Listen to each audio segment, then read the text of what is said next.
Good evening, ladies and gentlemen. It is I, James, your favorite podcast host here on a quick peek this time on a fabulous movie. But first, I'd like to introduce you to a longtime subscriber, second-time guest on the podcast, Chad. How are you, Chad? Hello, how are you, James? Doing well. I am doing my best maintaining. The fall season is killing me.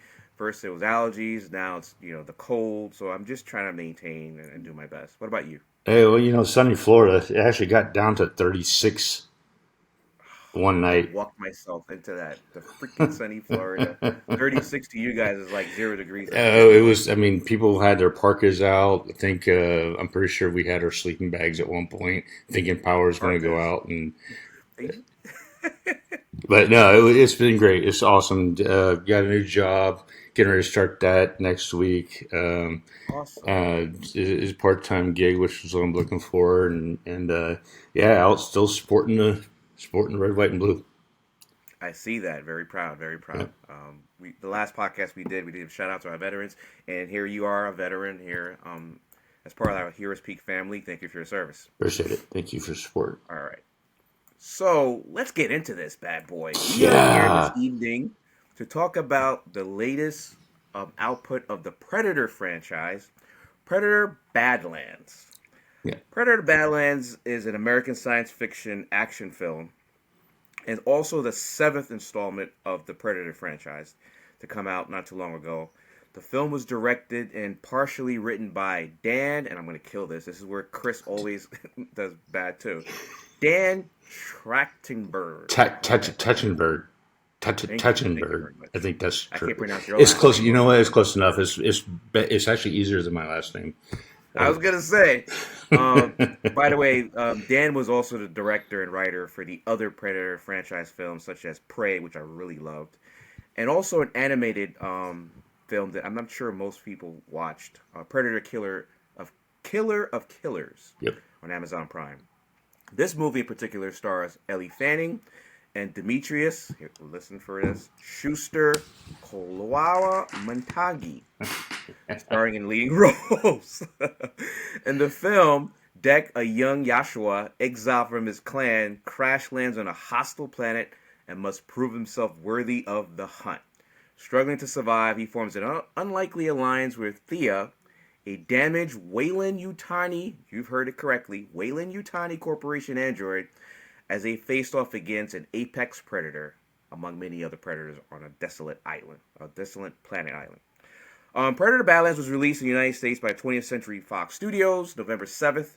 The film received generally positive reviews, and you'll see why in a minute, from critics, and has grossed at least $150 million worldwide against a $100 million budget. So this is only the second weekend, or third weekend, I should say. So not a Yeah. bad output from 20th Century Fox Studios. Okay, let's get into it. Spoiler alert for everyone who has not seen the movie. Please pause at this moment, watch the movie, come back, and enjoy our review with spoiler-filled and content. Before we get started, does anyone want to get out? You've heard of this. You've seen this, right? You know what that is. It is unavoidable. It is your destiny. Is this not why you are here? Do or do not. There is no try. Knock that shit off. So, let's go into the cast and characters of this particular movie. Yeah. And Chad, I like to give the floor as our guest to you. Give me your thoughts of the cast and characters of this particular movie, from the trailers that you saw to what you actually saw in the movie theater, your point of view. So I'm going to murder a lot of the cast, and I had actually a whole page of notes, and for the life of me, I have no idea where they're at. So We are freestyling this. but Chris is not here. It's you and I. Let's freestyle. gotcha. So I will say this: it found me.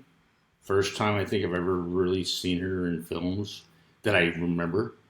I thought she did a great job pairing with Dimitri. I'm going to murder it. I'm not going to try it. Demetrius. I'm not going to try it. The pairing with him, I thought they did a great combo. And I know, reading through some of the after scripts and stuff, that they were actually tied together multiple times during filming in New Zealand. So he had the weight of her on him when he was doing some of the Not know that. motion scenes and a few other things, and they also wanted it that way, so it was more genuine than it would be, pretending to be. So they were literally tied together multiple times during filming. I thought it was great between the two of them. I think they hit it off very well.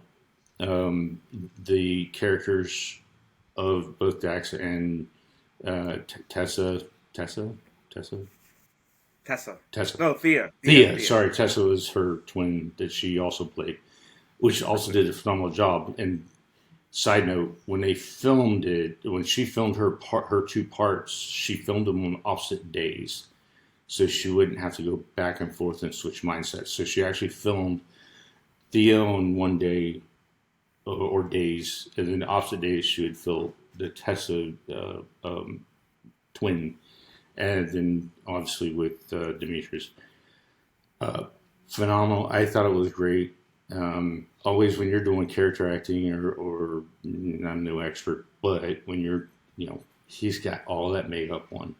He's wearing, pounds of excess stuff on him that he's not used to wearing, but he's still maneuvering around and jumping and throwing around. So, and I think he did very well.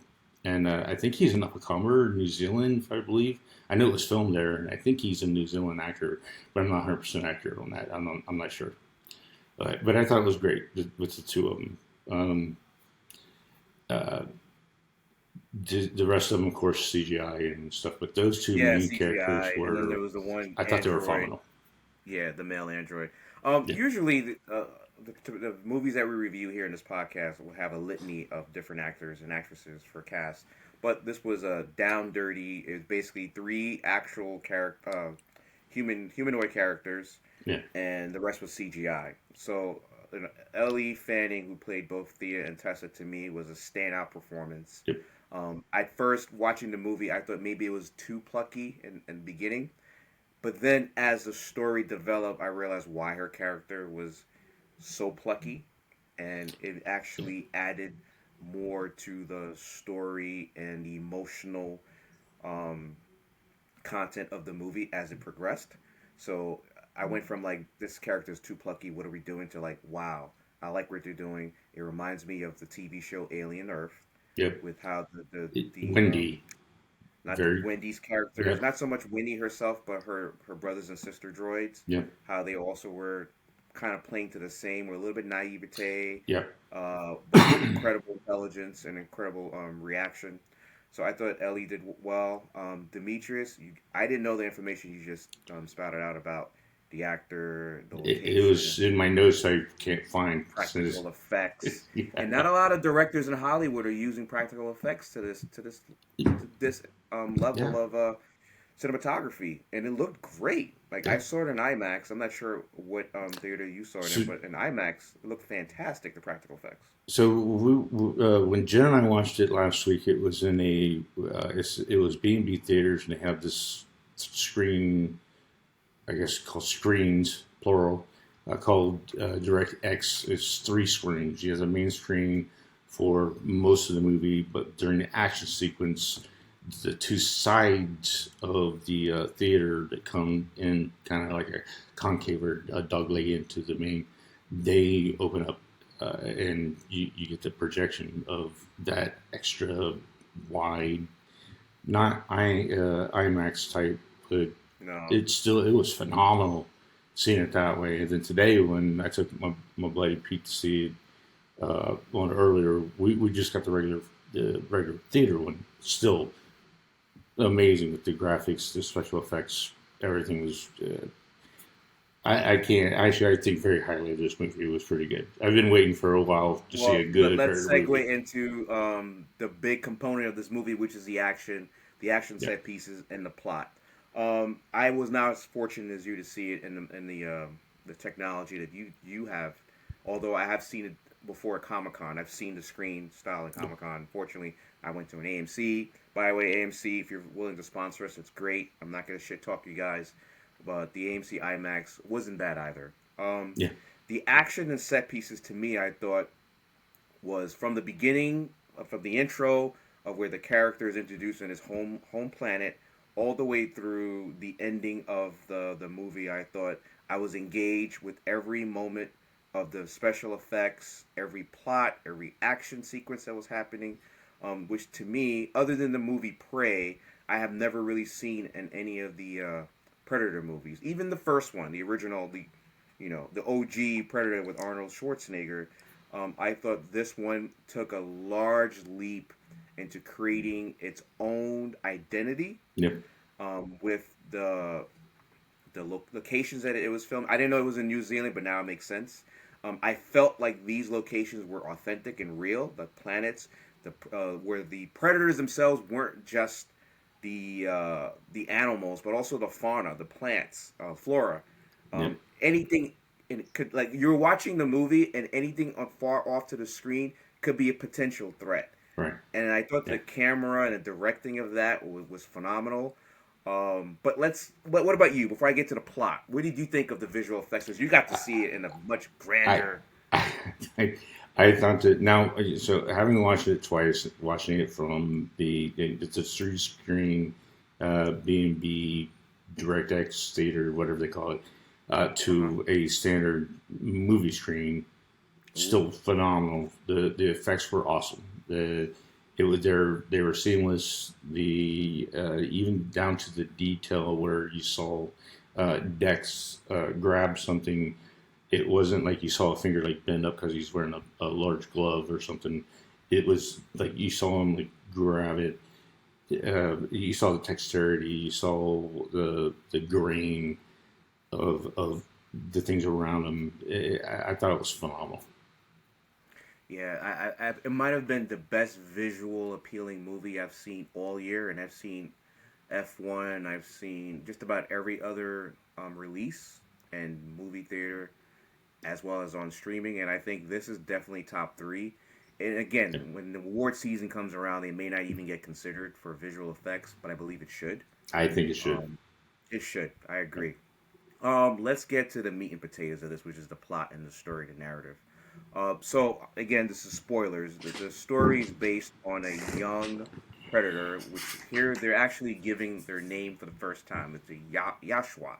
Yeah, And Yaji. he is, thank Is you, it? he's Yeah. considered the runt of his clan, and was deemed to be useless, and selected for extermination by his own clan.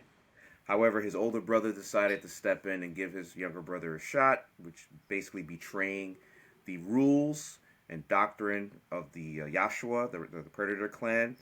And the movie starts right away where his brother sacrifices his life to give our main character a fighting chance to go and prove that he's worthy of his clan, despite his father's negative opinions. And then he gets crash lands on the planet where his trophy prized prey is supposed to help him come back and redeem himself in front of his clan.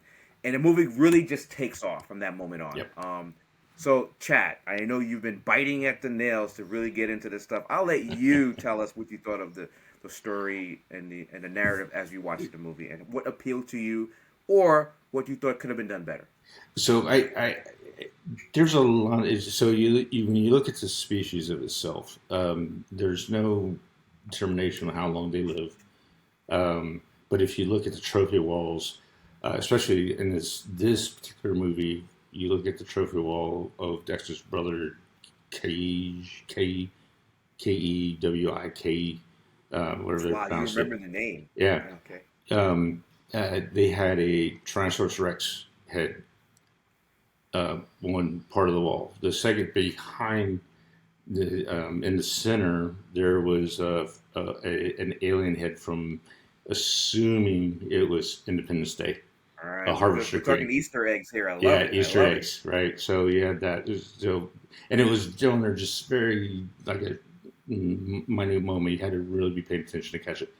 And then there were a couple other heads, and then there was the typical human skull with spine. The tribe itself, and I think what Dan Tattenberg did with these three movies, especially this one, which shows that there's more than just the jungle hunter. There's clans, and in those clans, there's multiple tribes. When you look at their prime planet, it's just like 4 or 5 of them, or 6 of them, or 12 of them. There's a whole civilization of these apex predators that go out and pride themselves on hunting. A lot like we'll go into our main character. Our main character is Run, and a lot of in the animal kingdom when the Runt shows up, most of the time the mother kills the Runt.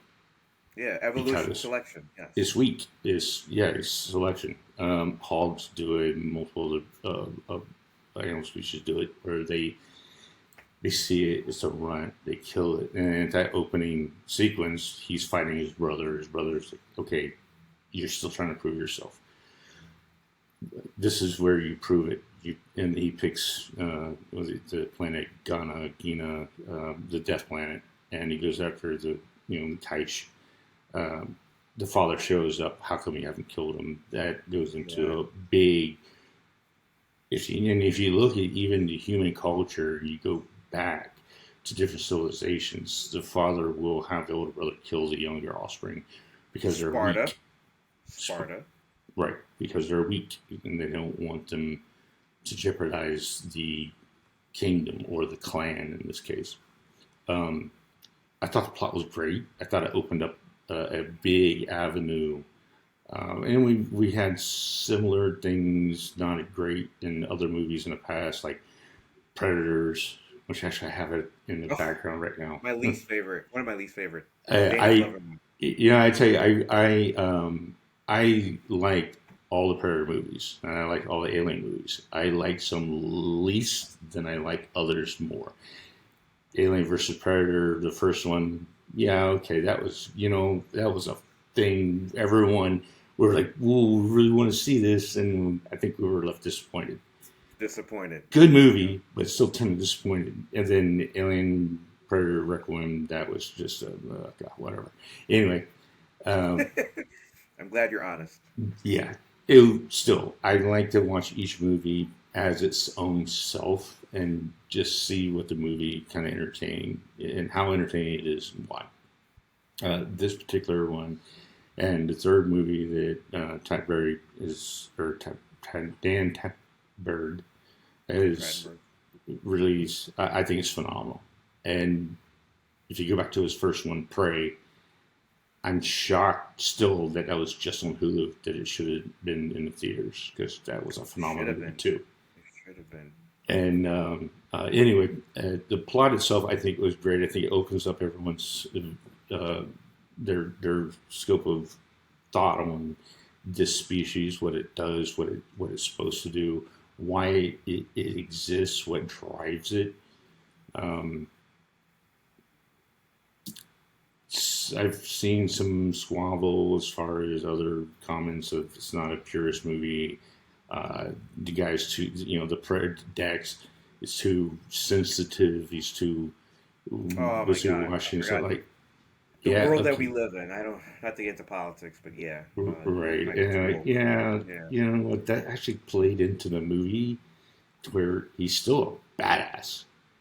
And he slaughtered the Kaish kid he wanted with, eventually killed him at the end, but sorry, spoiler alert. He did, but not the way that most people wanted him to do. Yes. Right, but he had his father nailed, and even at that time, his father was so, I guess, that monarchy, that pride, yield now and you can come join a clan.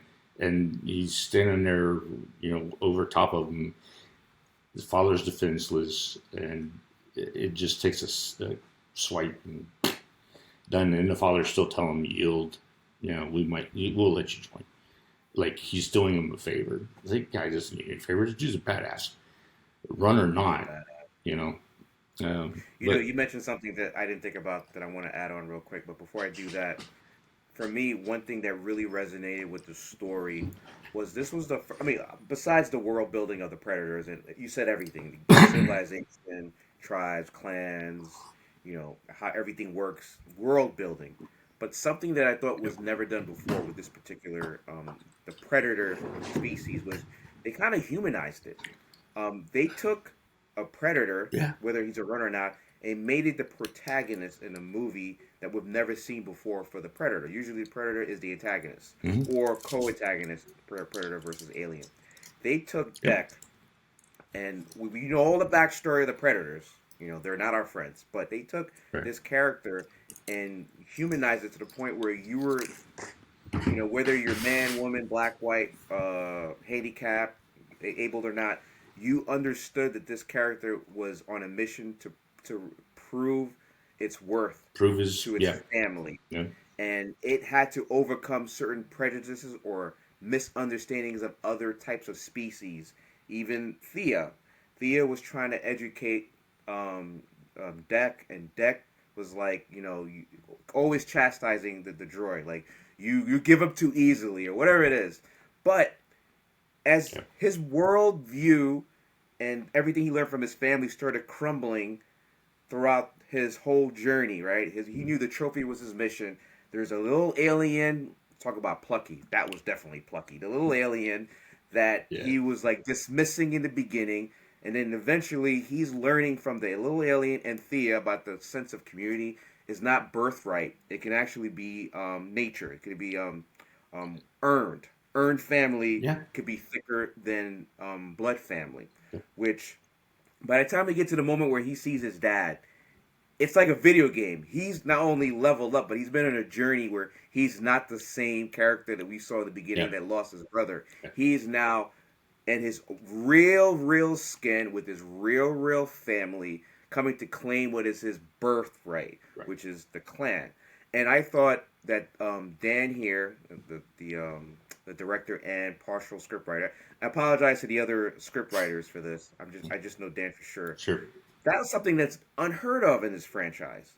And to me, that made the movie so much better because it wasn't just a boom, kill, head slash, action sequence. It was like, okay, we're going to give you a character that you normally don't like. You just like we talked about offline about Fast and Furious. It's just tits and ass and cars. And you don't care whether Dom Toretto is a real human being or not. You just watch it for the explosions. The Predator was kind of like the Dom Toretto of its alien species. Dumb, but all this technology, whatever. No, they stripped him of all his technology. Yep. And again, he earned every kill and every achievement he earned. Go ahead. No. I sorry, I didn't want to interrupt, but when you said stripped of technology, so there is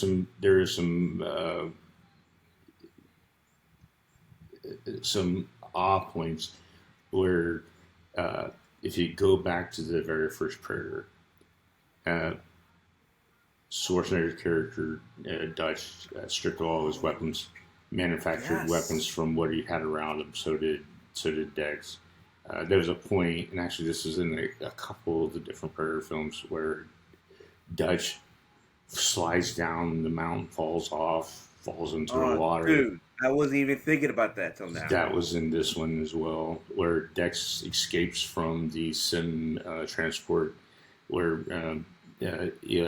Ellie Fanning's character is like, go run Dex, and she jumps out, topples, falls off, falls down and into this big water. That's where he starts his own sequence where he makes friends with the snake creature.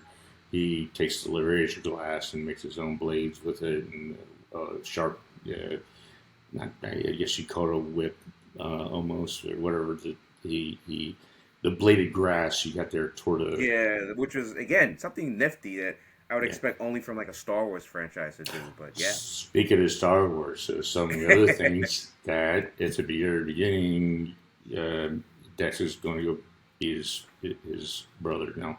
Okay, this could be just coincidence, but whatever. The scene in the very first Star Wars movie, C-3PO and R2-D2 went to the desert. They see the big skeleton, half covered in sand. That was part of that, and when he was hunting his brother. Another thing, Dan Trachtenberg actually said that carrying Ellie Fanning on his back was a lot of influence of C-3PO, oh my God, C-3PO and Chewbacca. Chewbacca. I was like, Wow, whoa. Chad, I'm impressed. You came well prepared. I feel like I did not. Then again, you saw the movie twice. I did That's see the movie twice, and I just saw it a couple hours ago, so no, I everything's did really not fresh. correlate that until this very moment. That Yeah. is impressive. And Obviously, there's we all another scene at the can tell. very end, in a tribute. Another scene at the very, very end, and again, this could just be, it is what it is. When the mother shows up, and all you see is the sun in the background. You see the shadow of the ship, Tatooine. and you see that, and it looks so much like a Tatooine pic of an Imperial, not a cruiser, but the Yeah, Interceptor, or it's harboring bad news, like right. It's like there's something bad coming, and it's harbinger of bad right news. there. Yeah. Yeah. So Listen, I did not. Oh, man, you picked up on these pretty well. I got to watch it again, and I'm going to recommend it. Watch it again before I give you my grades. yeah, I think other than so, let's talk about this before we get to grades. sure. Where do we see this franchise spinning off or continuing in the larger world? I think. Let me go first, real quick, so Go, I can set please. the tone. Yeah. I think that with the success of Alien Earth on Disney Hulu, Yeah. which itself was its own like new concept Yeah. of the aliens world, and now with the success of both Prey and this movie, it's very possible we start having these overlapping. I don't want to start putting in MCU and DC universes, Right. but it's very possible that we can the powers that be, 20th Century Fox owns both. Disney, by the way, owns that. FYI, it's very possible that we can start having overlapping stories because we don't know exactly in the timeline whether this movie takes place in a larger Predator alien world. We have no clue. We do know Weyland Otani does exist, so obviously it's post Alien Earth, the TV show. Yes. But we don't know where in the larger So alien universe. the Go hint ahead. of Maybe you know, oh no, Chad. the hint of is a couple hundred years later in a timeline. So it's not. So Alien Earth was actually done before Before Alien 1. Alien, the first one, Yes. Yes. right? That So I'm now aware of. you're talking into the early 22nd century, um, late 21st, early 22nd century. So this movie, from what I've read and looked up, this is supposed to be a couple hundred years in I the did not know future, that. but it didn't say what future. Like it didn't say like what Oh. time. Like a couple hundred years. So all right, a couple hundred years from Prey, that's the 1900s.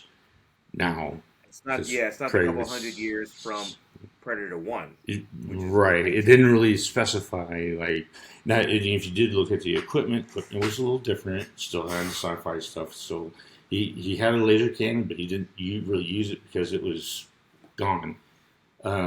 But he had the laser bow, which is I think new for the series. I don't think we've seen this before. I have not seen it. The laser boy, I have not seen it. The No. laser sword, the compactable laser edge sword, I think it's new. They had swords in the past, but not this particular one. But either way, it was supposed to be set a couple hundred years in the future, but it didn't say which future. So Great catch by you. Great Yeah. catch. I did not notice that.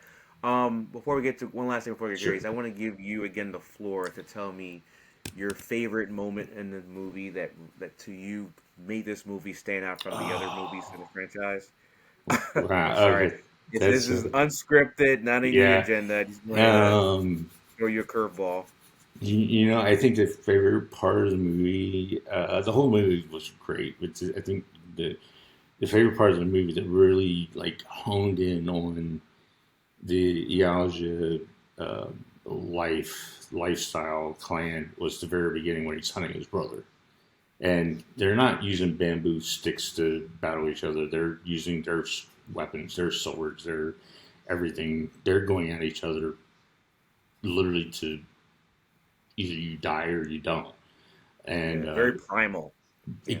extremely primal, toward the end of their duel, our character Dex comes up and he's like, "I'm still alive, brother," and he mentions like, "Are you holding your sword in your hand, or are you holding your sword, or something like that?"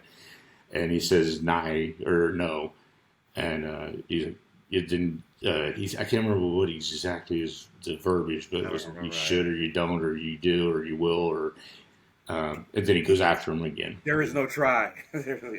Yeah. So I think that was part of the, and it was its very beginning, and then all of a sudden you got that flash of Predator Badlands, and then of course you got blah blah blah blah studios, and we know, get that out of there. Just Predator Badlands was like the first 20 minutes, and then they had the actual opening, like monarch, Predator Badlands. Yeah. And I thought that was what got me when Jen and I watched it last week for the first time. I was like, it was like watching Star Wars all over again for the first time. It was so awesome. It's like, let's not exalt it to that level. Well, okay, not exact. But it was that same, and it was that same score that you got from the very original Predator, where it was that, it all just hits you right in the face, and I loved it. I was like, that was awesome. For me, before I get to grades, my favorite scene moment is at the end, really, when he comes back to his the Predator Prime world, and he challenges his father. And his father thinks I know all his tricks. This runt, should have been killed instead of his brother. And then he thinks, I'm gonna use my big gun, right, or big joker for those who play cards, and does the cloaking device that obviously no one's able to beat. Right. And then Deck is like, man, you don't know what I've been through. Yep. Like, this is nothing. And I'm like, holy shit! Like, this is something I've never thought of in any of these, because that's one of the Predator's biggest weapons throughout the entire franchise. And Deck was like, the planet that I was on, this is nothing. Yep. And basically decimates his dad before his dad is trying to capitulate and say, hey, you can run. Nah, dude, we're done. Like, you have nothing to offer me. In fact, you are the weak link of this tribe right now. You and not me. And then the rest, and then Mom shows up. So. Yeah. All right, so let's bring this home. Grades. All right. I'm gonna go first because I think you have probably a lot more to say, because I wanted to make it short and sweet. My grade from leaving the movie, an instant reaction, waiting for your feedback, which I just got now, is still the same, and it's an A-. A- because the movie's phenomenal. I wanted to give it an A or an A+. But I thought there was a little bit in the middle act where there was some extra downtime that was happening that didn't really elevate the story, and it didn't elevate the action. So, being fair, I couldn't give it higher than A- because of that. But man, this does not mean a movie is not a great movie. To me, it is a great movie. It could have been greater. That's why I'm relegating it to A- and not an A or an A+. All right, Chad, I'll let you cook. All right, so for the same reasons, I'm actually going to give it an A, because the visual effects were amazing, the fight scenes were amazing, not just between Dex and his father, or phenomenal fight scenes with Dex and his brother at the very beginning, but just throughout the different fight scenes. I agree with you. There's a little bit of downtime, like in the middle, and I understand why. I think it was to show more character to the species, to our hero here. First time, actually, he's a hero, not the villain. Yeah, he's the protagonist, like I said earlier. Yeah. So the same thing. I think it was a little down. It was kind of, as much as I actually like Ellie Fleming's character, it was funny, but also kind of got annoying when he's carrying her around before he put the straps on her. Plucky. And I said it was plucky. Plucky. And she's like, "Oh, do you eat with your outer fangs or inner fangs? Do you do this? Do you do that?" And it's like, oh my, you're a nagging just, I want to throw you off a cliff. And when she does actually throw her on a cliff, but she jumps up later. And then she even takes that and it's like, oh, I've never been thrown before. It's so much fun. I'm like, you're so annoying right now. Shut up.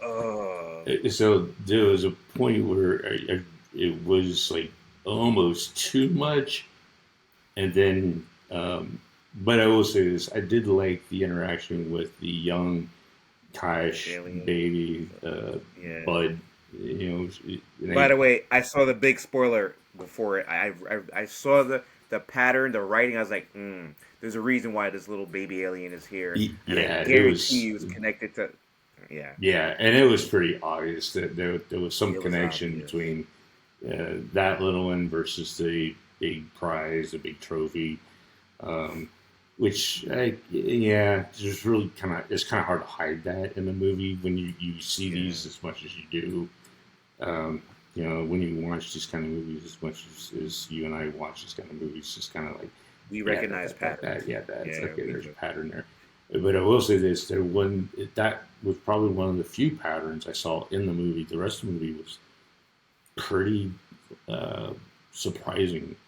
The no human beings, only cysts. Okay. Oh yeah. Because typically speaking, there's a human there because it's power hungry.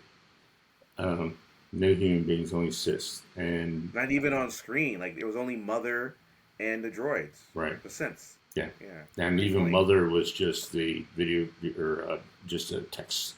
Wasn't even the text and audio. Anything. So that's a great point. This was absent of any human. Right.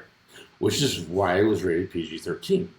Because if it was death, murder, all that murder, death, kill was like a video game. You can't rip out somebody's spine and make it PG-13. So, but anyway, I would say I give it an A. It's definitely a good movie to go look at. You can go watch if you're a Predator fan. Great. Even if you're an Alien fan, it's got the Wayne Tiny influence into it, but not the Alien influence. Not even a skull in a trophy room. So, but it's a good movie, and I really like to see what Mr. Dan has next.